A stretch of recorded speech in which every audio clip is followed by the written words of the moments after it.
Përshëndetje. Një pyetje që mua më pëlqeu shumë. Lidhjet karmike që ishin sfiduese nga tetori deri në mars-prill. Si do të vazhdojnë, si do të evolojnë dhe a është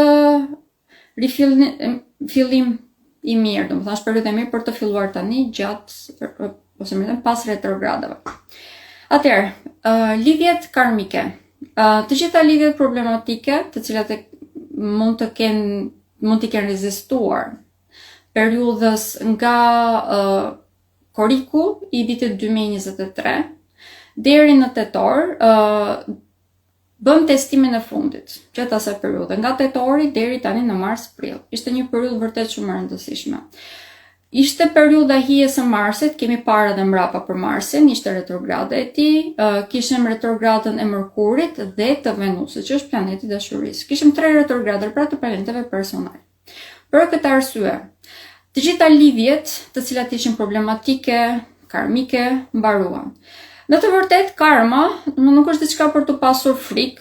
Karma është thjesht ajo energjia që ne japim në univers, është një shpjegime, dhe tjetra është që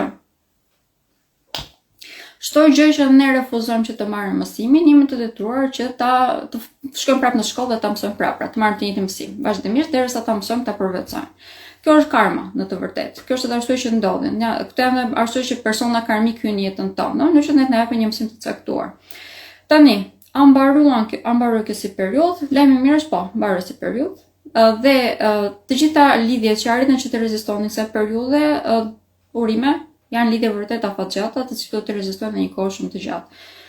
Nuk po them që nuk ka njerëz që do të ndahen, është nëse normale, domethënë varet nga personi, nga individi, se çfarë i pret në jetën e tyre, se cila është eksperjenca që ata duan të kenë, etj, por që në përgjithësi, kjo është periudha e fundit e sfidave ose provave, e provimeve që kishim përsa përket lidhjeve. Ishte eklipsi i diellit, i cili ishte tek shenja e Dashit. Ishte mbyllje e cikleve të sfidave për lidhjet. Dhe i përkoi mbi të gjitha dhe retrogradës së Venusit, pra lidhjet sentimentale që vërtet shumë të prekur që së periudha. Tani, është periudha e mirë për rifillim ose për fillim pas retrogradave. Në të dyja rastet është një periudhë e mirë.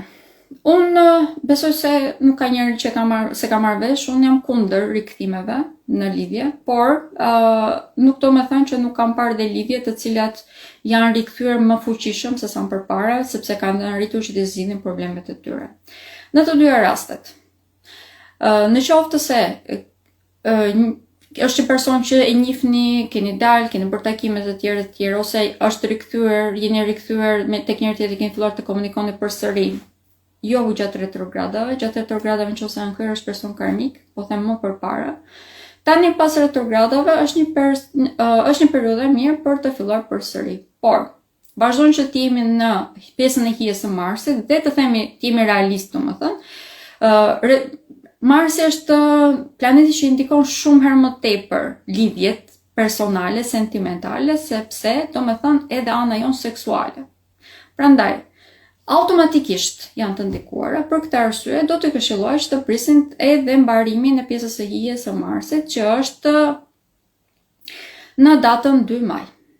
Pas datës 2 maj është një periudhë vërtet shumë më pozitive. Marsi do të vazhdojë që të jetë në kënd pozitiv edhe me Venusin.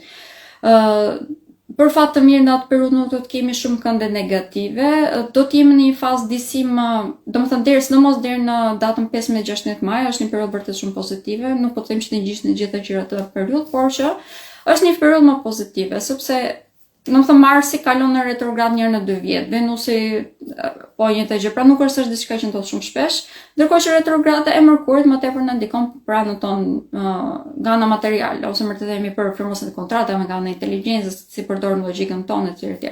Nuk ka të bëjë me çështjet e lidhjeve. E zgjata pak si shumë si përgjigje, por përgjigjja është kjo. Po, është periudhë e mirë, por këshillimi do të ishte pas datës 2 maj.